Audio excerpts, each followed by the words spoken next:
Yaqin do'sti yo'q kishilardagi 7 alohidilik. Ba'zida do'stning ko'p bo'lishi muhim emas. Do'stlikning sifati muhim hisoblanadi. Shuning bilan birga, psixologiya kishining yaqin do'stlarining bo'lmasligining ba'zi muayyan xarakter alohidligidan bishorat bera oladiganligini ilgari suradi. Bu yaqin do'stlari yo'q kishilar qusurli kishilardir degandan derak bermaydi. Ammo kishi ma'lum sabablar tufaylidan boshqalar bilan yaqin munosabat o'rnatishdan saqlanadigan alohidliklarni namoyon qilishi mumkin. Yaqin do'stlari yo'q kishilar orasida ko'p uchraydigan tuvandagi 7 xil alohidlikka cho'nqurlab kirganimizda shuni esingizda tutingki, tushunish, o'zgarish va yaxshilanishning birinchi qadami. Navbatda biz kishilik munosabatning bu qiziqarli tarafining orqasidagi psixologiyani ko'rsatib o'tamiz. Birinchi, ichmijazlik. Ichmijazlikni do'sti bo'lmaslik bilan silishtirish keng tarqalgan xato qarash. Ammo buningdagi sabab boshqa. Mohiyatda ichmijaz kishilar yolg'iz vaqt sarf qilib, energiyasini to'liqlaydigan kishilar bo'lib, ular boshqalarga yaqinlashishdan energiyaga erishadigan kishilarga o'xshamaydi. Bu ichmijaz kishilarning o'zaro munosabatdan huzurlana olmaydiganligidan derak bermaydi. Ular huzurlana oladi. Ammo ular kichik doiradagi az odam mavjud bo'lgan kishilik munosabatdan huzurlanadi. Shunga ba'zi kishilarning ichmijaz bo'lganligi uchun yaqin do'stlar bo'lmasligining hayron qolg'uchiligi yo'q. Ularning tanishlari yoki vaqtliq do'stlar bo'lishi mumkin. Ammo yolg'izlik ehtiyoji sababli texmi cho'nqirlashda o'rnatishda qiyinchilik uchrashi mumkin. Asda tutishga tegishli shuki, bu alohidlik salbiy alohidlik hisoblanmaydi. Bu faqat dunyo bilan o'zaro ta'sir ko'rsatishning boshqacha usuli. Buni tushunish kishilarning munosabat shakllantirishdagi har xil usullarni texmi yaxshi qadrlashimizga yordam bera oladi. Ikkinchi, o'ziga bak ishonish. Men azaldan mustaqilligimdan faxrlanaman. Men o'zimning masalalarini o'zim hal qilishni, o'z qarorimni o'zim chiqarishni, hayotni o'z ahvolimga yarasha ilib mengishni yaxshi ko'raman.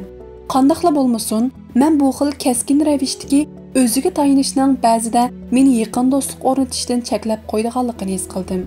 Nemishqa shundoq bo'ladi? Aslida buning javobi nihoyatda oddiy. Hamma ishni o'zingiz qilishga odatlangan vaqtingizda boshqalarning o'z dunyongizga kirishiga ruxsat qilishingiz tasga to'xtashi mumkin. Siz mundaq o'ylaysiz: bu mening do'stlarni xohlamaganligimdan emas, balki o'zimga o'zim yetaman-ku degan tuyg'um ba'zida texmi cho'nqur munosabat shakllantirishimga to'salg'i bo'ladi. Psixologiyada yaqin do'stlar yo'q kishilarning doim o'ziga tayinishdek bu alohidlikni namoyon qilganligini ilgari surdi. Ular shu darajada o'ziga tayinishga odatlanganki, o'zimiz sezmagan holda boshqalar bilan quyuq rishta o'rnatishdan saqlanishi mumkin. Yana kelib, o'ziga tayinish salbiy alohidlik emas. Bu nurg'un jihatdan olqishlanadigan xislat. Ammo o'ziga ishonishning bizning munosabatlarimizga qanday ta'sir ko'rsatadiganligini tushunish, mustaqillik bilan munosabat orasida tamponlik o'rnatishimizga yordam beradi. Uchinchi, yolg'izlikqa moyillik. Yolg'izlikni yaxshi ko'radiganlar faqat ichmijaz kishilarla emas. Ba'zi kishilar boshqalar bilan bo'lishga qaraganda o'zi bilan bo'lishdan bakrak huzurlanadi. Bu xil kishilar doimla o'zining o'y-fikrlaridan va faoliyatlaridan rozi bo'lib, ularni ijtimoiy aloqaga o'xshash qanoatlanarlik deb qaraydi. Bu vajidan yolg'izlikqa moyil kishilar munosabat o'rnatmaganlik uchun emas, yolg'izlikni tanlaganlik uchun ularning yaqin do'sti bo'lmasligi mumkin. Bu alohidilik har bir kishining o'ziga xos kechirmishi borligini va dunyo bilan o'ziga xos holda munosabat quradiganligini kishiga eslatadi. 4. Ziyoda zilliq. Ba'zi kishilar atrofdagi muhit va his-tuyg'ular jihatda bakzil tabiatga ega. Bu xil zilliq faqat hissiyotchan bo'lish bilan munosabatlik emas.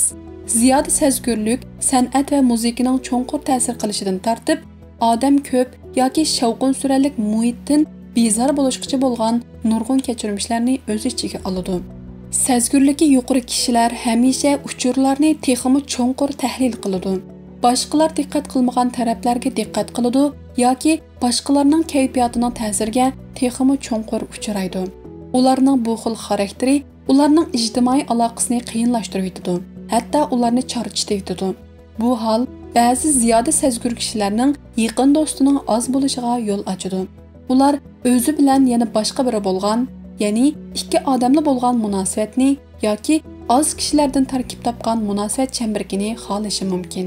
Bu alohidlikni tushunish sezgur kishilarning o'z munosabatlarini texmi yaxshi boshqarishiga va boshqalarning ulardagi o'zgacha ko'z qarashlarga quchoq etishiga yordam bera oladi. 5.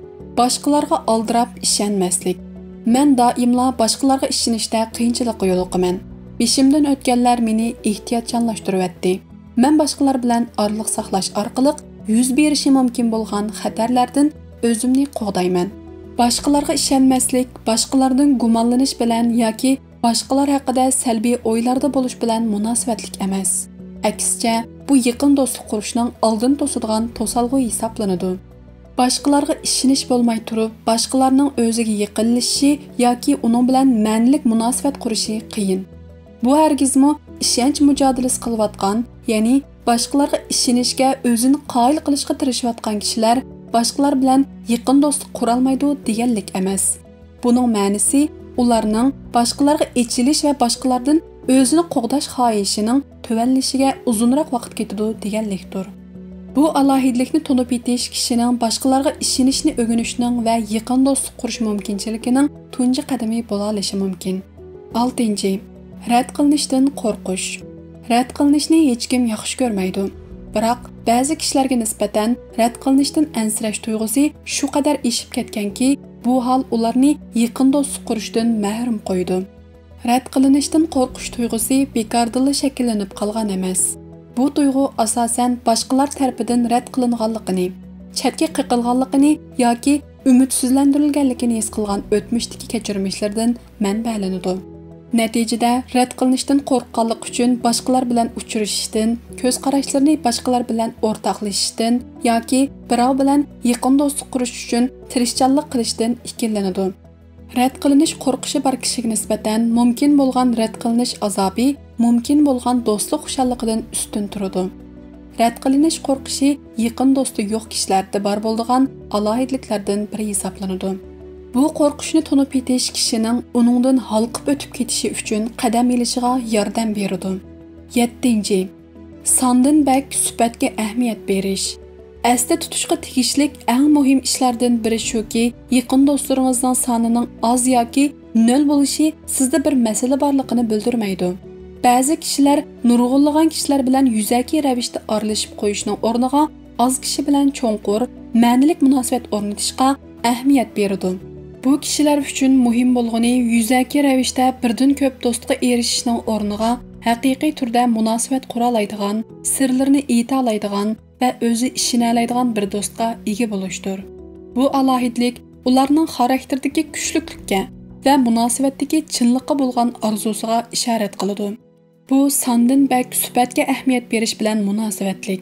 Bu prinsip hayotning nurg'unlagan taraflariga mos keladigan bo'lib, do'stlikmi shuning ichida.